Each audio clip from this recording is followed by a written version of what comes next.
Hello, everyone. Welcome to our meetup. It's a combined meetup of the Golang community. Thank you, Ivan, for joining us. Hands up if you're a gopher. Hands up if you write Go. Okay. And the VMware Open Source Technology Center is going to host tonight.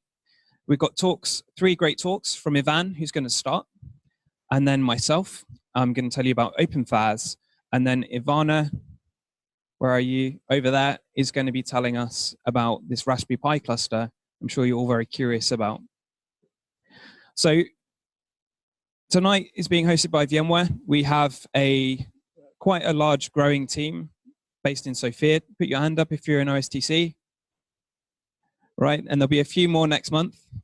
And we have this great team that has a mission to contribute to open source software full time. There's no product, there's no distraction. And I feel really privileged to be a part of that. And really glad that you could all join us tonight. So we'll get on with the talks, and then afterwards join us for drinks and food. And if you ask a question, you can come and get some OpenFaaS swag from the table. We've got some t-shirts to give away, some nice hats, and some juggling balls. Oh, you missed it. So without any ado, over to Ivan, who's going to tell us about Go in the focus. Hi, everybody. So my name is Ivan, and I'm a gopher, and this is our regular section that we host on our Go Bulgaria Meetups, where we discuss the things that happen in the Go community, the language, and everything in between. So what we are going to cover today is some news in the past several months, as well as some projects that has been announced publicly, open source projects. And we'll be very brief because it's holiday season and there's nothing that much happening really. So let's start with the news. The first and one of the things that brought most disruption in the Go community was the announcement of new brand. The new brand for Go is actually includes new logo, new brand guide, which tells people how to style everything that's about Go, and some presentation themes. It caused lots of disruption in the community because everyone liked the gopher, and the message was understood like, well, the gopher is leaving and we are now, our logo is just like we are renting cars or something similar. And the happy news is that actually the gopher.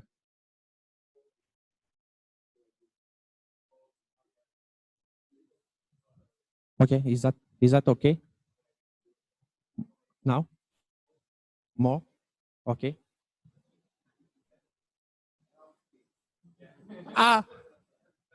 Okay, good.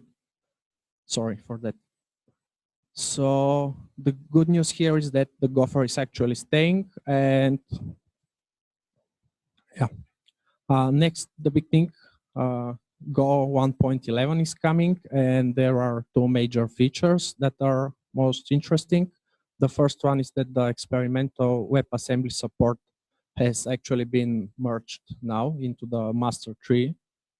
So if you would like, you could try it with the Go tip version. This is the latest version of Go. Afterwards, there is actually some demo of how you could interact with the DOM using Go source code compiled to WebAssembly and then execute it in your browser. And the next big thing is that the VCO becomes officially part of the toolchain. So for those of one who are not familiar with vGo, it's the new way to vendor or to package your dependencies in the Go world. There were some discussions around it, whether it's the right way to go or not. Even some dispute between the community and the Go team, but at the end they decided to actually put it in. So we'll see with the next release. And some other interesting things around the compiler. There are lots of optimizations, especially in the proof pass of the compiler. The proof pass actually takes care of proving some things, which later on the compiler uses to eliminate some code. It helps, for example, for bound check elimination. Another thing is that panics are functions that contain panics or could result in panics are now inlined, which again leads to better performance. And one last small thing is that if you're clearing come up with a 4-range loop, now you've got a better performance because the compiler inserts special code for that purpose. Some runtime optimizations. There are private view access on Linux support now. So if you are running on Linux servers and depend heavily on synchronization primitives, your code should be much faster. Another thing is that stack copying performance has been increased maybe up to 2 times based on some benchmarks, which are, not always correct. And there are even more things. There is a link to presentation I have linked. You could get the slides afterwards. I post them at the meetup. Another thing that is happening is that there was GopherCon Europe, the first GopherCon official conference in Europe. It was held in Reykjavik, Iceland. Unfortunately, there are no videos out yet, so you have to wait for them. There are 2 upcoming conferences, one in the UK, 1st to 3rd of August, and another one in Denver, Colorado, at the end of August. And some interesting projects that were announced during the past, I think, 3 months now. The first one is a resource for beginners, Gophers, if you're interested to try it out and you're just starting. It's a free ebook called Go One-on-One. It's interesting because it's actually written in Go, so you can download the book's source code and play with it, tweak it.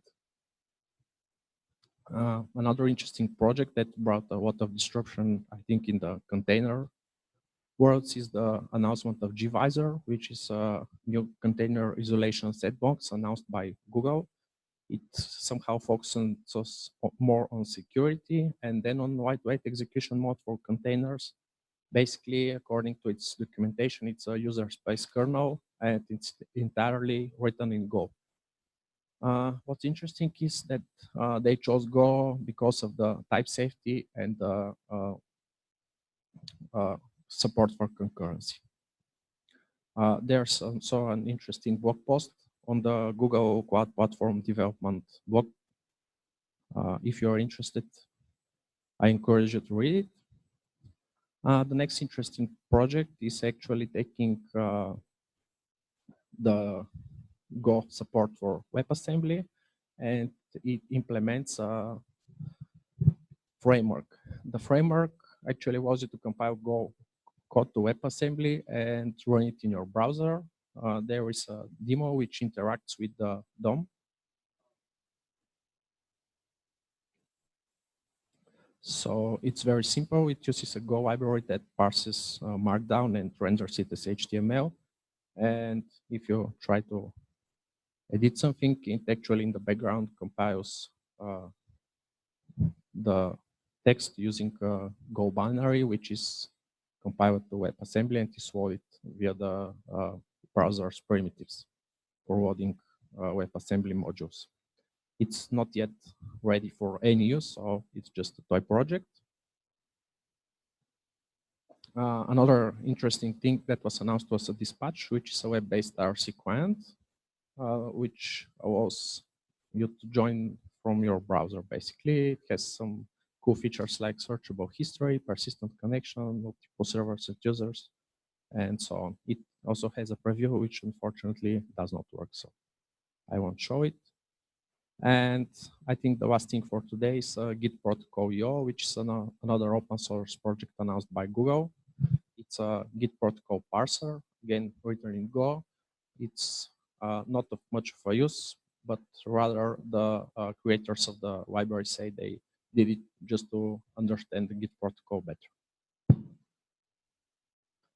And that's it for today. If you have any questions or interesting news or projects you want to share, just come by after the talks and share. Thanks.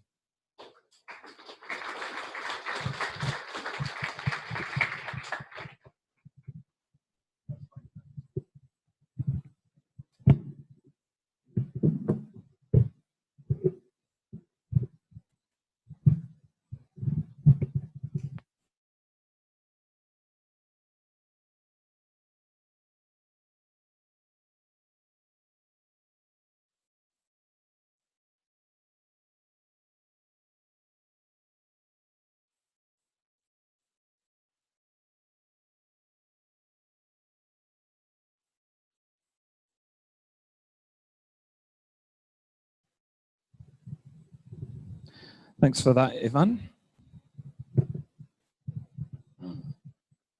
So I'm going to tell you a bit about OpenFaaS tonight, which is serverless functions made simple for Docker and Kubernetes. I asked you earlier who was a gopher who'd written Go. Has anybody used serverless yet? How many people have heard of it, but maybe haven't used it yet? Okay, so you're in the right place tonight. If you feel inspired, you want to tweet, my Twitter's AlexAllisUK, or tweet about the event, OpenFaaS, that would be great. So let's get started. Let's talk about application evolution. So when you used to ship applications, you're probably doing it on bare metal. You're actually rolling in a new server, hooking it up like these Raspberry Pis. You needed more capacity, you had to buy more computers. Move things to VMs, and we're able to actually densely pack our applications into those servers, so we didn't need as many. And that's what VMware is really well known for, actually. The next part of that evolution is where we started to look at containers and then pack even more densely our workloads. And that's where projects like Kubernetes come into play. And as you move along this, you see that we're really focusing more on shipping our code. And we have this decreasing concern about the infrastructure. Like, we're not worried about the network as much as we were, or how much RAM is available, or how to install the base operating system. A lot of that is automated for us. And so I want to make this comparison that with your monolith, you timing me? Good man. With a monolith, we have this big system. We started to break it down because it just did far too much. It was really hard to test, slow to deploy to production. Maybe we had a 6-month cadence on it. Microservices came along, and we actually started to break those things down or make new services that had fewer responsibilities. And that last step, we believe, is functions, at least for now. And this is the smallest unit of execution that you could have. They look a bit like that. So they're single-purposed. They only have one reason to exist. It may be that they're doing something like transforming a request coming in, and it might be for something like an Alexa device, a voice assistant. You talk to it, it parses your voice, and then that's uploaded to the cloud. They're short-lived. So whereas your microservice is probably running for days or weeks, this is really just running for a few seconds. Okay, not running very long at all. It has no state. One of the key differentiators between a microservice and a function is you just don't have any state. So that allows us to auto-scale them.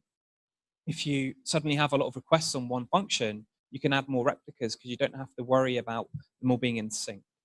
That's what a function is, the small, reusable piece of code.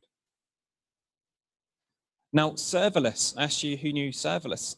We believe in this project that serverless is actually an architectural pattern, and that encompasses more than just how you build for your application or whose computers it's running on.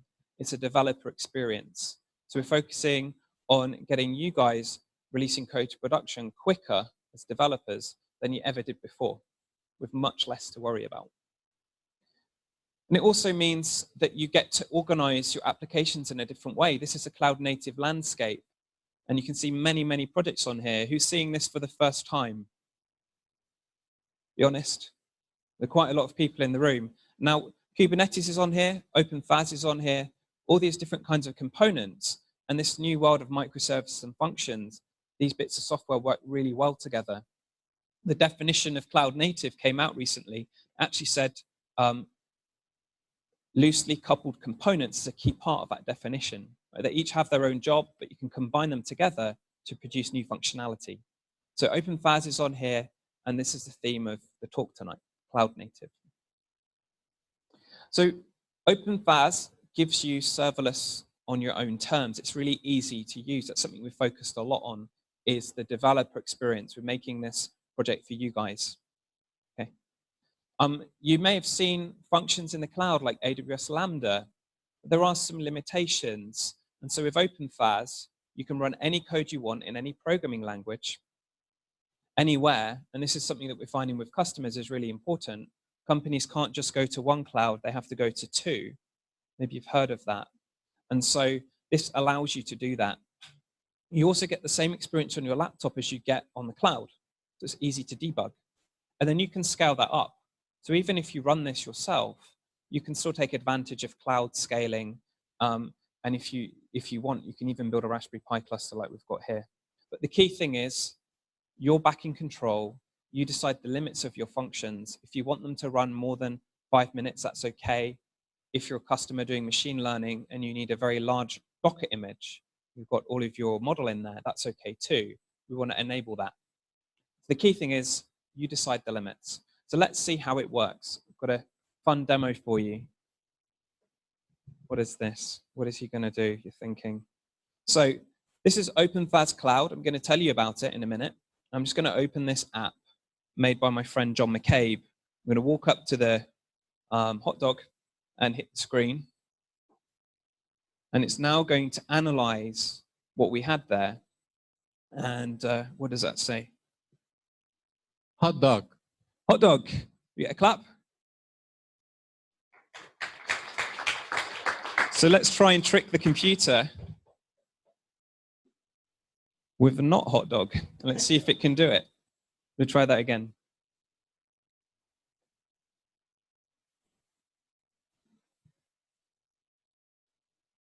Not a hot dog. Wow. So you wondered what machine learning was for, and now you can see. It's for hot dogs. Let's close that down.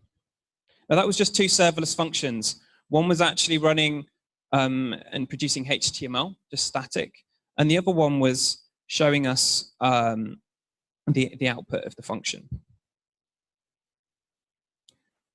What I'm going to do now is show you the OpenFaaS portal, the UI. Down the left-hand side of the screen, you have any functions that are already deployed, and there's a big button here, Deploy New Function. I'm going to deploy a function named Colorization. All of these are available for free for you to access anytime, and you can actually submit your own. Now, Colorize is a cool function, actually, because we can take something like a black and white photo, again, using machine learning. I'm going to get the link for that photo and put this in my request body. Just check that I have that right.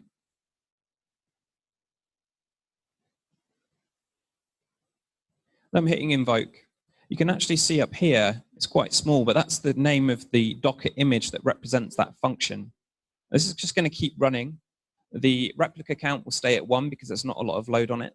We'll get another invocation, and in a second, we'll see this download, and now we have that picture in color through machine learning. If you want to know more about that, there's a bot called Colorize Bot that I'm going to talk about in a moment. So that's what OpenFaaS does. That's what it looks like. Now, there are 3 key points to why this project has grown and actually become a project that's on the serverless landscape. Those are the community, the industry backing, and the users, so you guys. We actually have 12,000 GitHub stars now. It's become quite popular.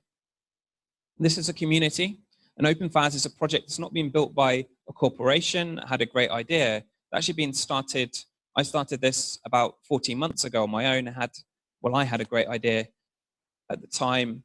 I thought, can I get Docker containers to run functions? Turned out I could. And then I just started working more and more on that and gathering people around me that had similar ideas. And these are some of them here today. Now, Ivana is now working on OpenFaaS full-time in the Bulgaria team. And Martin, where's Martin? Have him working as well with us. Thank you, the OpenFaaS t-shirt. And many other people from all around the world. Now, there's 105 contributors. You think about how many people are in your team at work. Imagine working with 105 people as peers. There's a lot of folks. So it's very active, very diverse. We've actually got over 2,000 commits now, and things are just growing. It's a very important part of the project. What I want to show you here is something that's really important for me as a milestone in the project, is joining VMware in the Open Source Technology Center so that I can concentrate all of my efforts and time on building that community and making OpenFaaS and having Ivana and Martin with me. I know a few of them are listening on the Zoom, so thank you for tuning in. We've also got documentation in the Microsoft.com website for how to run OpenFaaS on their Kubernetes service, so you don't have to manage your whole cluster. And then there's an interview with the Cube here, which you can find on YouTube if you want to know a bit more about the background. So what are our users saying about OpenFaaS? Let's relate it back. So you can iterate faster. This is Finian, he's 17 years old, and he helped create that colorize function that you saw. And we were able to create a whole Twitter bot that can respond to your photo, send it back in color in a very, very short period of time. When I was 17, I don't think I would have ever been able to do that, but OpenFaaS gave us a platform that allowed us to move so fast. And this is available for you too. Now you can build your own platform. This is Joost Noppen from BT Research. It's a telephone company in the UK. And he has 140 researchers working with him. They need to provide algorithms, right, and scale them out. And so he built a pipeline with OpenFaaS that allows them to write in Java and PowerShell, whatever language they need, and scale them up in the whole team. You can use any language. For Jason Leonard at Citrix, this was super important. They had PowerShell scripts they needed to write, QA testers writing PowerShell to automate test. He wrote a UI portal, wrapped it around OpenFaaS, and they can use their company email to test and do their job, which was a great use case to find out about. Anisha does a lot of medical science, and she's working with confidential imaging, pictures of brain scans, and so she needs to make sure that she owns all of her data.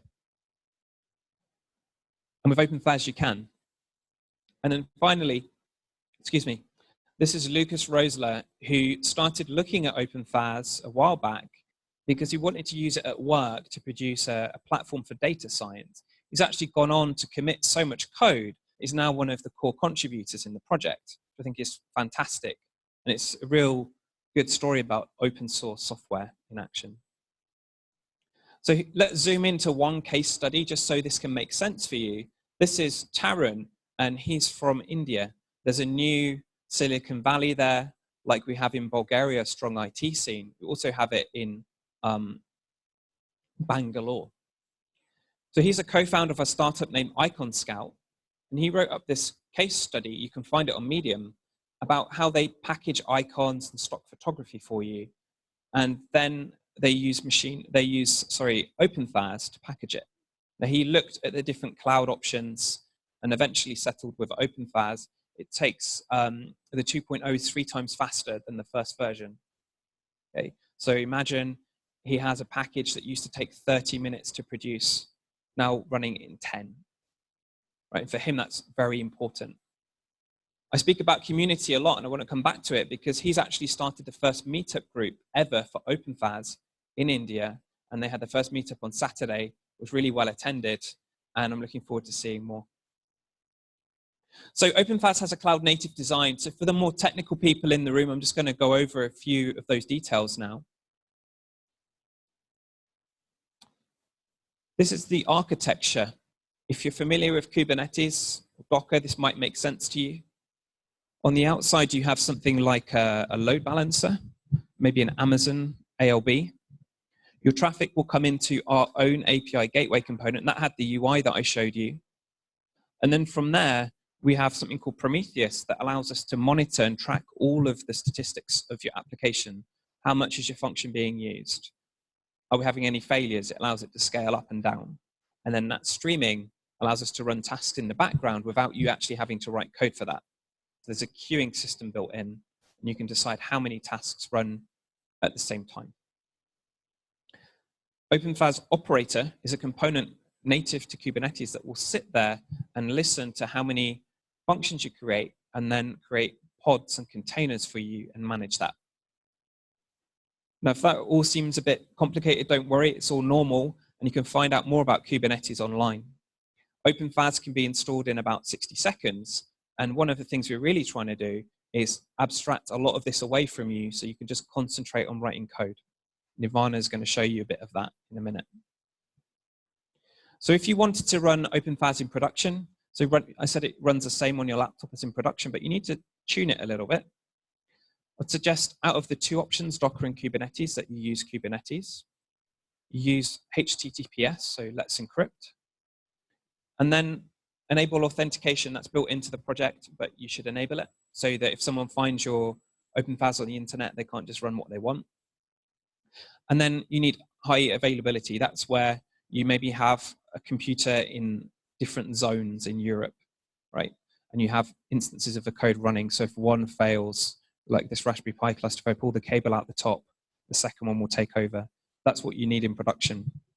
And then there are advanced things you can do around network policy to make sure functions are isolated from each other.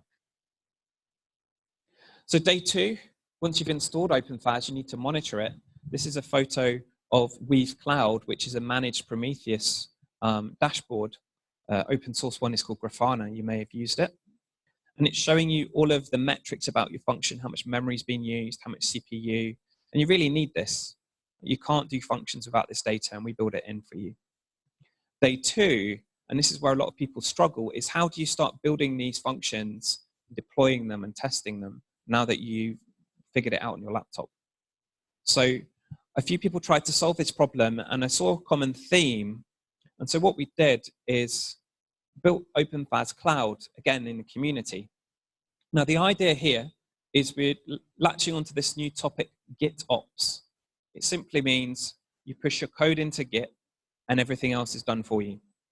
It's much easier than having to set up your own Jenkins server or whatever else it may be. So in this example, I have a function named Slackbot. I'm going to do a Git push, my change.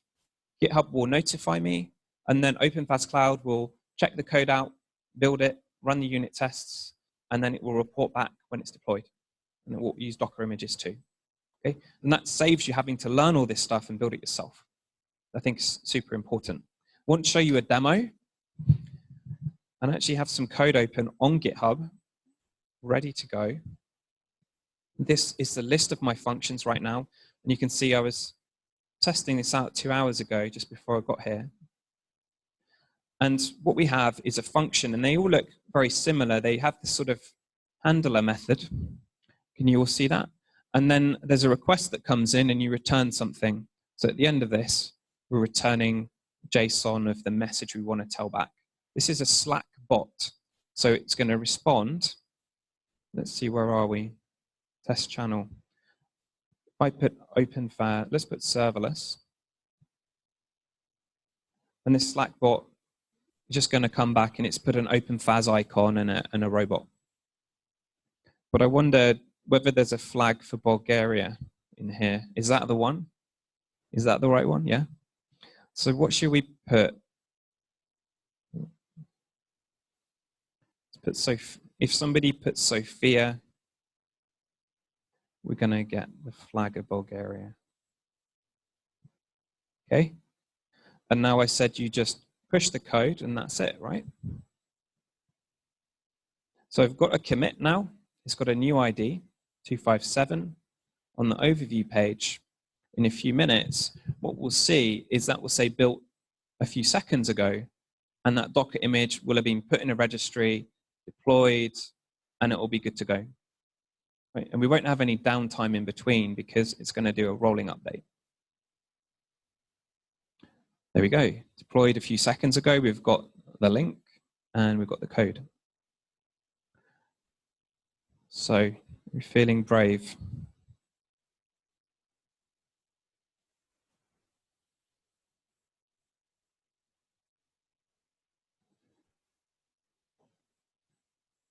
What do you think?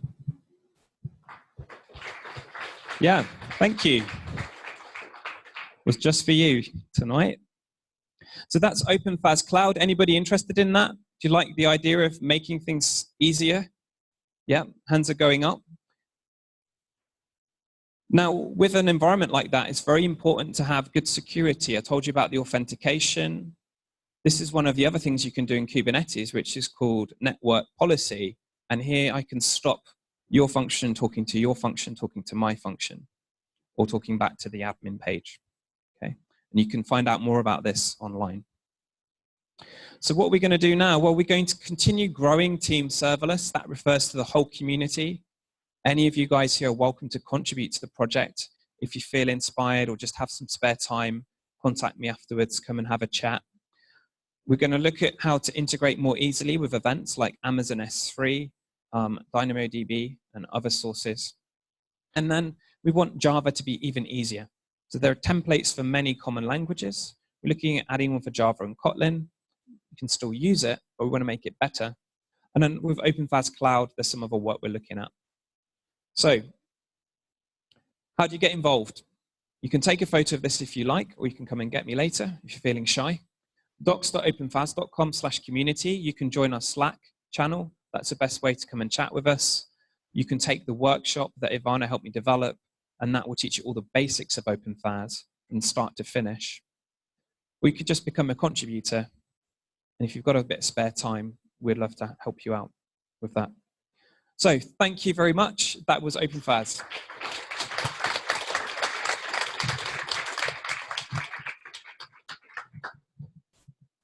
We've got a couple of questions while Ivana comes to set up.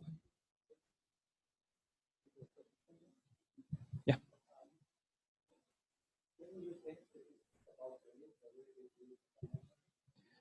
Is there integration for billing like you get with Amazon? So with the metrics, you do have the usage of all of your functions and the memory as well, but we've designed this really to be run on your own network within your own team. So I think it would be interesting to talk about that if you have any ideas about how to do billing for something that maybe you're running yourself.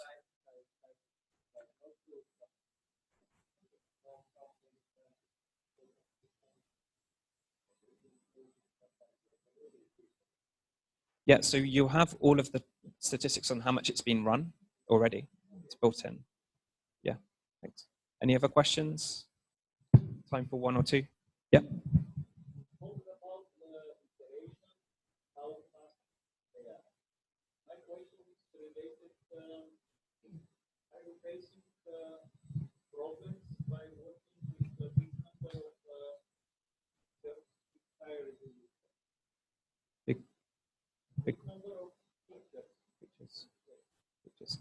Okay, so the question I think is about scale. What's it like when you have a lot of large images that you're having to work with pictures? So OpenFaaS is built to take load, it's built to auto scale.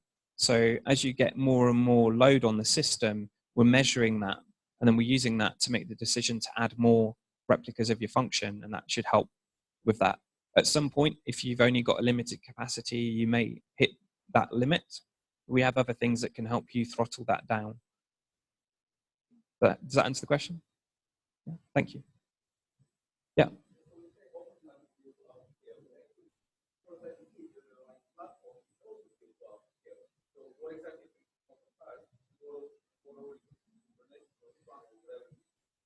Yeah, so the question is, if the underlying platform can scale like Kubernetes and OpenFaaS scales too, who's doing the work? Well, we want to do as little work as possible, basically, because Kubernetes already does a great job at that.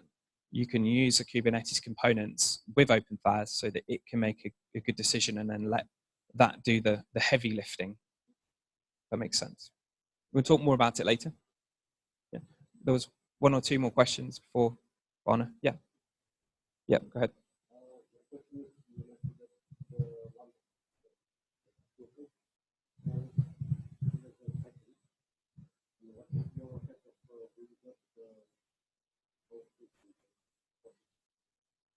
What's the overhead of bringing up a function in OpenFaaS? Yeah, I think this is the cold and the hot start. So basically in Amazon, if you've written a function and you've not used it for a while, it goes to sleep. And then when you run it, it may take up to 8 seconds to start again. With OpenFaaS, because we want teams to run it, we've got a slightly different idea, which is we'll have one hot running the whole time, never go to zero, because it's your business code for your customers. And you're not Amazon, you don't have to cram in as many functions as possible. So that's how we're solving it. But it is an interesting problem, and I think they're probably doing the best job they can do with that at the moment. Yeah, thank you. We'll do one more, and then we'll go to Ivana when you're ready, and then other questions I'll take at the end of the night. So.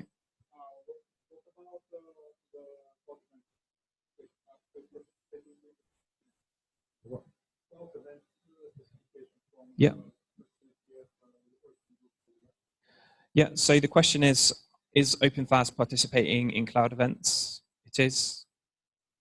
And we have support for cloud events already. You can just do it directly in your function. And if you Google John McCabe cloud events, you'll see an example by one of our regular contributors, and he shows you how to consume an event, also present at the workgroup meetings. So thanks. The idea about cloud events is that you have all of these different events in every cloud vendor, and they're really hard to get out. So we're trying to make a JSON format that's easy to consume and the same everywhere. Azure already implement that, but the other clouds we're hoping are going to join soon. So let's see if we're ready to go.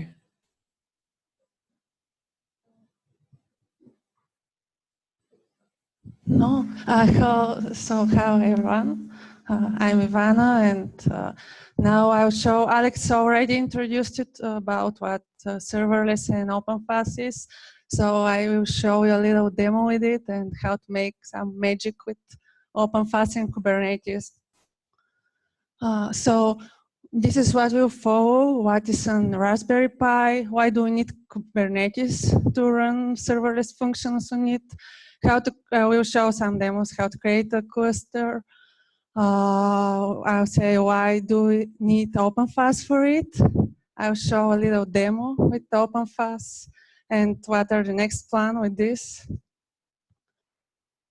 So what is a Raspberry Pi? It was invented in 2006 in the United Kingdom, and the initial purpose of it was just for education. They wanted to teach students, and they wished to have more programmers, I suppose.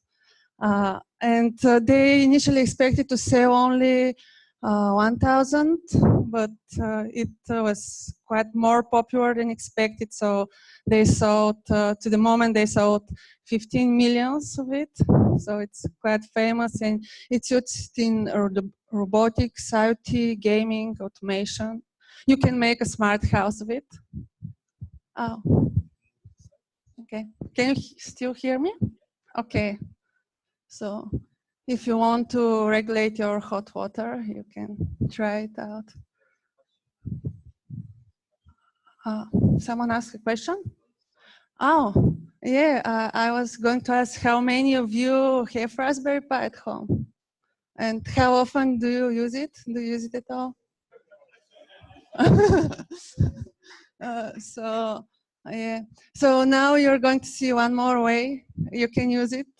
So maybe you can get passionate about it. And what's a Kubernetes? It provides an API that you can use to program and control your clusters. It differs from Docker because Docker just builds images for you, runs containers.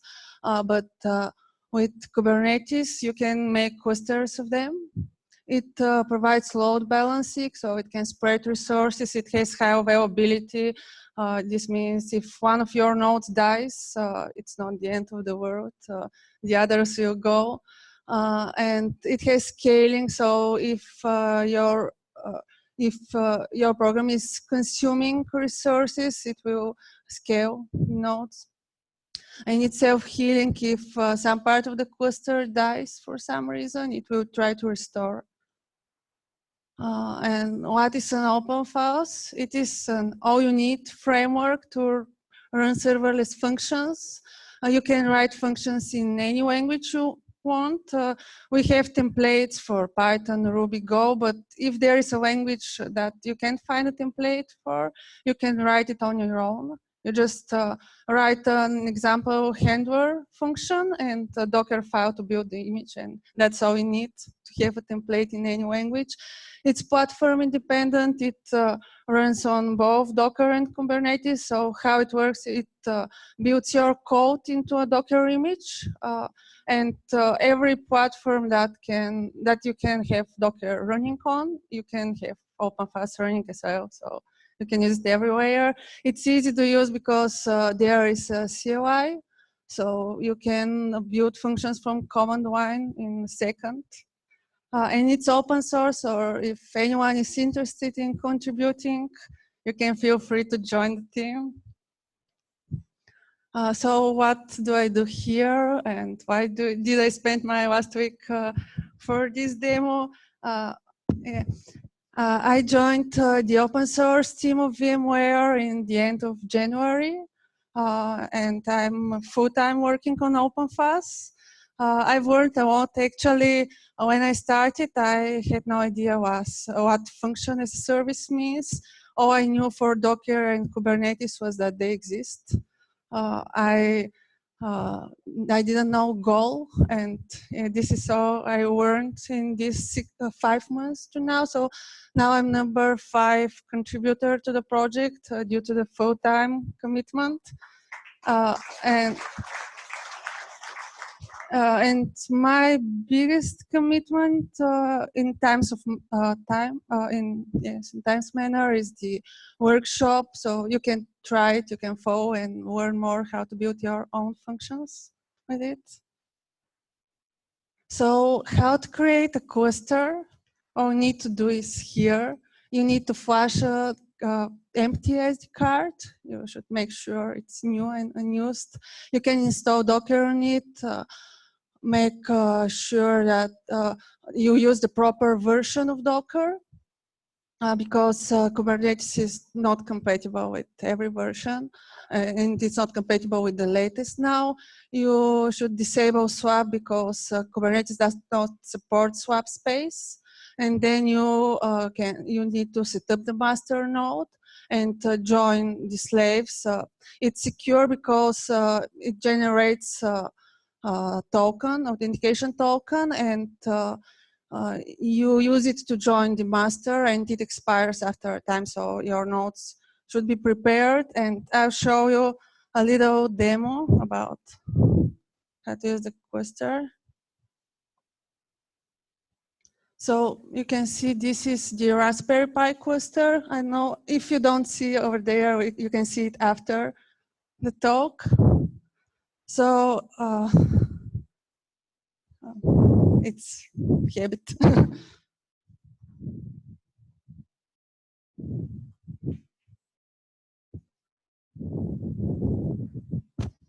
So you can see the nodes. We have one master node and 2 slave nodes. We'll try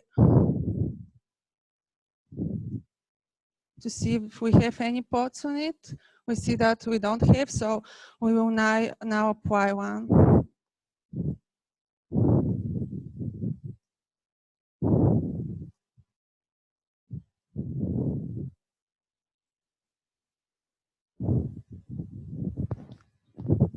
So we applied, and you'll see that this started working. So we should have it here now. And you can see the pod there. And now I'll scale it because I want the other node to run. And I create second replica. So we're waiting. Yes, and the other started to work. So I'll now check the pods. And we have 2, and we want to make it red.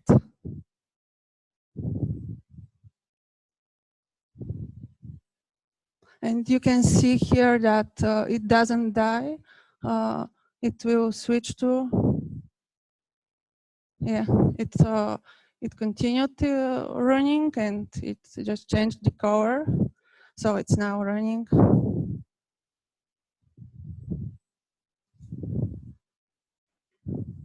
Sorry? Synchronize? I didn't try that. Maybe that's possible. That's interesting thing to try after a talk. Yeah. So we have a running Kubernetes cluster, and now all we need to make it serverless is to install OpenFaaS on it. And in order to install, you just need to clone the repo, FastNative repo, and you need to apply the YAML files there. This will create the namespaces, and you have your platform, so you can write our functions and deploy them. and it's ready. And just if you imagine you need more resources, you're developing something much more consuming, you need another node, you just buy the other nodes, set up them and do the same, and you can always scale it. What I did? The wrong button.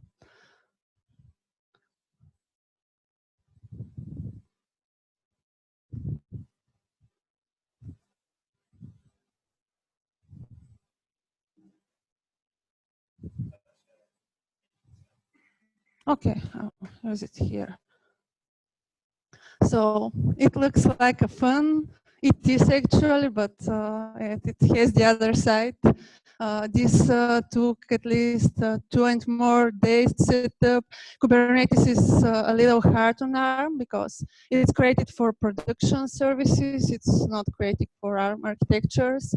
Anyway, you can use it, but it's not very stable, and it's not working with every Docker version.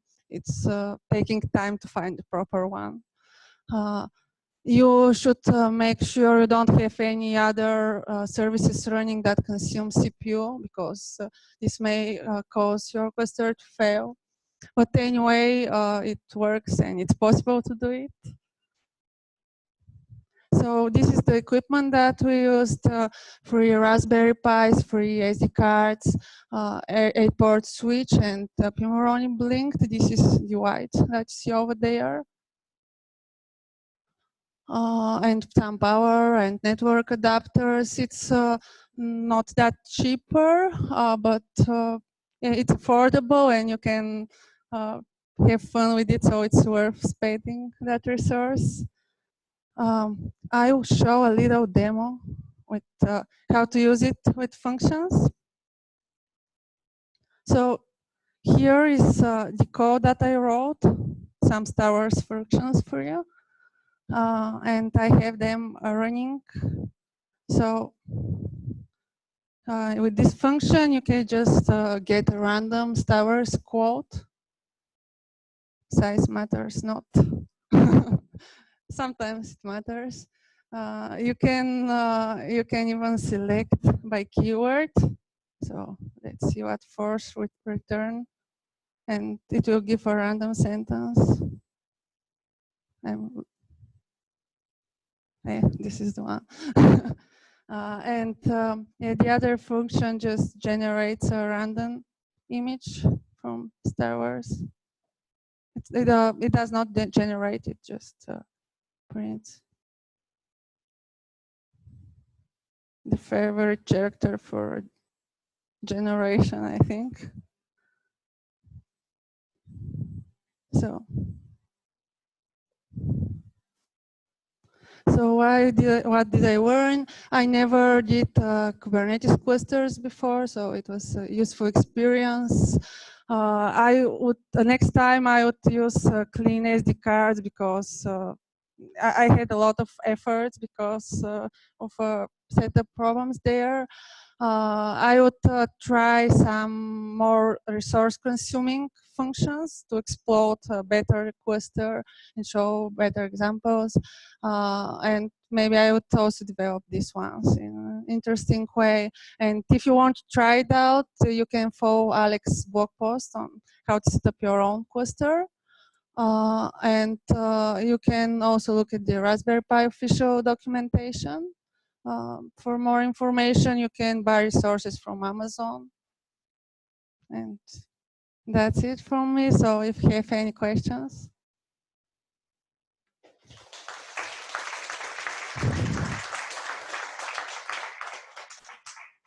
Thank you for that, Ivana. We give all the speakers another clap, and especially Ivana, I think it's your first big talk like this, so well done. Very proud of you.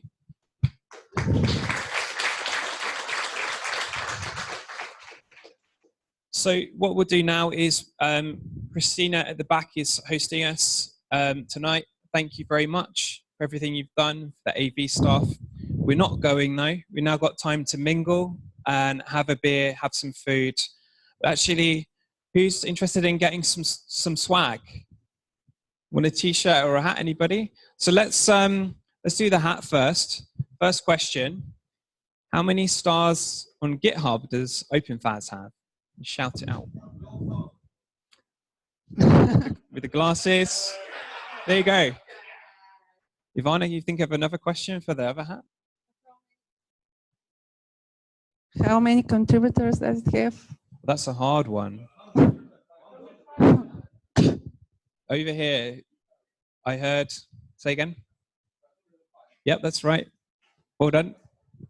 You're very fast in checking prep. Now we've got a size large t-shirt, 2 of these. You think you're a size large, I've got a medium. Question is going to be, how can you get involved with OpenFaaS? Who was first? Yep. Who said through the workshop? I think you're a medium. Get you a medium. This has all got to go. I can't take anything home with me to England. Here you go. We'll expect to see you on there. One more question. Got any other questions? Large t-shirt. Large. We'll do a guess. Christina, how many people are working in the office in Bulgaria, in Sofia? Someone guess? Oh, how come you know all of this? I'm looking at you. Did you give him the answer? Do you want the t-shirt? Do you have the full set? Okay. Let's do something else. What's the first line of the national anthem in Bulgaria? Yeah.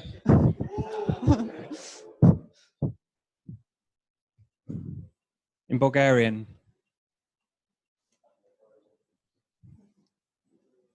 Yeah? Yeah, that will work. Who wants large? There you go. Several hundred, I think. Not at the same time. Often. If you're smaller than me, I've got a small here and another one. So thank you very much for playing, entertaining me.